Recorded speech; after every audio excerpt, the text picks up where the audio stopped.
This is Germany in the months and years following World War II.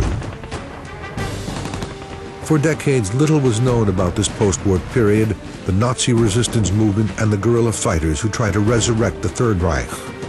Until now.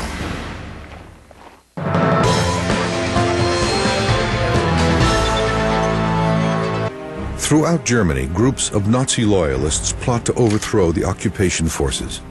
In 1945, he enthusiastically joined the Nazi guerrilla werewolves. Today, he is one of the few surviving members. Werewolves were also given orders to kill anyone collaborating with the Allies. It's believed they murdered scores, if not hundreds of civilians by the war's end. The American forces captured Aachen on October 21st, 1944. It would be the first German city to be occupied. Himmler ordered his werewolf guerrillas to assassinate the new mayor. He intended this to be a clear message to any other potential collaborators. Oppenhoff's murder was a major propaganda victory for the Nazis. A replacement was hard to find, since everybody thought he would be killed after being elected as the mayor. Everybody was frightened by the thought. All 5,000 people in the city.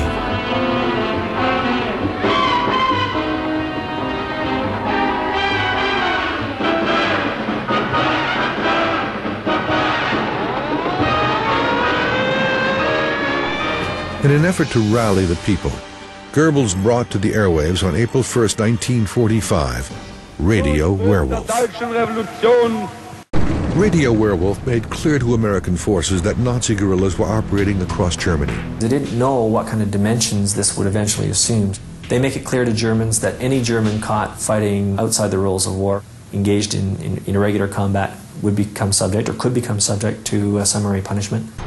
In addition to these executions, the American 12th Army instituted a ban on any public reports mentioning suspected guerrilla activities. Hitler's successor, Admiral Karl Dönitz, announced that all Nazi guerrilla and werewolf activity should cease. But many Nazi loyalists refused to comply. Millions had died. Those that survived had suffered terribly during the conflict, both in combat and on the home front. Intensive Allied bombing raids and the ground battle for Germany had forced millions of Germans from their homes. On June 5, 1945, the Allies announced they would govern Germany through 4 occupation zones: the Soviet Union, Britain, the United States, and France. Between April 1945 and December 1948, a period of over 3 years, numerous resistance groups attacked occupation forces. This secret map was published in January 1946 by the United States Counterintelligence Branch. It detailed over 500 criminal acts perpetrated in only one 3-month period, including looting, rioting, sabotage, as well as 69 assaults on U.S. personnel.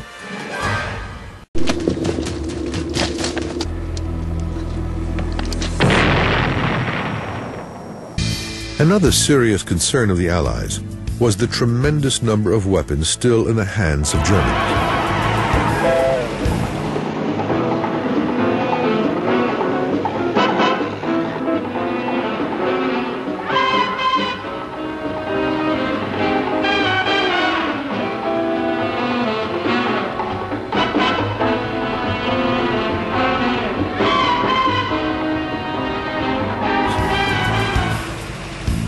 In December of 1945, 7 months after the war, 1,000 weapons possession charges were filed. Many of these involved teenagers and young boys. Thousands were rounded up and kept in makeshift camps. In an effort to crack down on any resistance, the American military responded with harsh measures.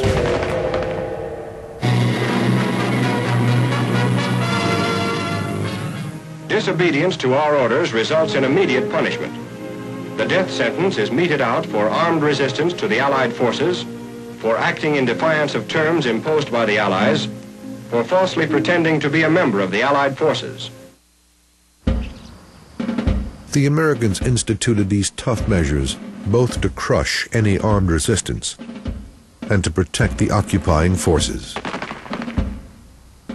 While the Americans used the firing squad to punish guerrillas, the British employed the traditional German method of execution, beheading. After moving into Germany, Allied forces instituted the controversial use of mass reprisals. These served to prevent resistance, though they violated the Geneva Convention that prohibited occupying powers from reprisals against the people when they'd been attacked by individuals or small groups. In one particular town, an Allied soldier was shot by a German sniper, a Hitler Youth sniper, and they then shot 13 German soldiers in reprisal.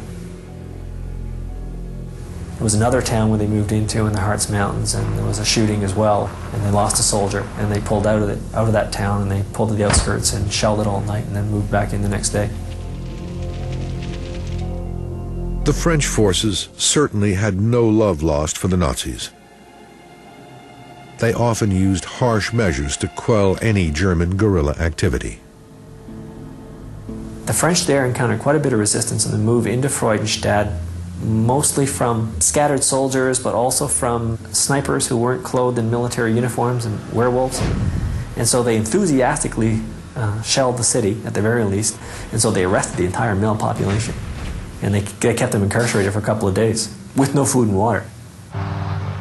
The French occupation was also marred by its alleged brutal treatment of many German women. There were a lot of cases of violation and rape for many years who did not talk about it. But the Soviets were the most vicious when it came to punishing guerrillas. Their impulse was to simply kill anyone remotely suspected of resistance. German public opinion began to harden against the Allied occupiers. Among the biggest complaints were food and fuel shortages, runaway unemployment, and the requisitioning of housing by Allied forces. Military government weeded out the Nazis as fast as they could. It's a tough job, for we're dealing with people trained in treachery. In the first year of occupation, the Allies imprisoned over 200,000 former Nazis. Over 100,000 were eventually indicted. Military officers, government officials, industrialists, bankers, people who composed the elite of German society during the Nazi years, found themselves in prison. Every German living in the American sector was required to fill out a detailed questionnaire.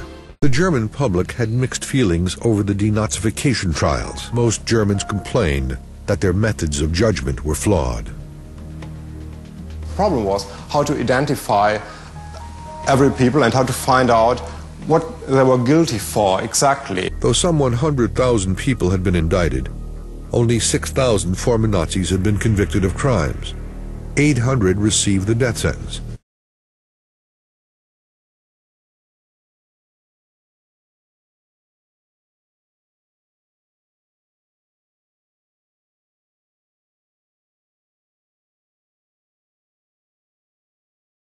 Their movement never caught on because the German people, who had endured war for 6 years, were simply tired of fighting.